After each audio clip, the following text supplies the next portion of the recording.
আমার মসজিদ মা। রাজকুমার সিনেমার মা নিয়ে অসাধারণ একটি গান প্রকাশ পেল সামাজিক যোগাযোগ মাধ্যমে, যে গানটি ছিল দুর্দান্ত এবং মায়া জড়ানো।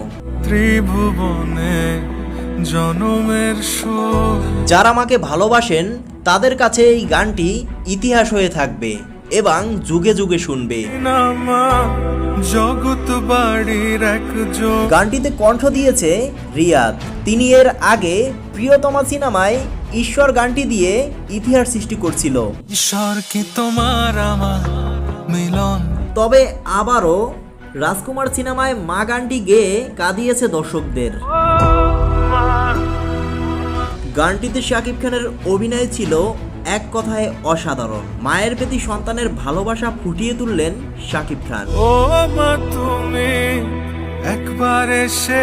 প্রিয় বন্ধুরা, মানিয়ে রাজকুমার সিনেমার এই গানটি আপনার কাছে কেমন লেগেছে জানিয়ে দিন কমেন্ট বক্সে।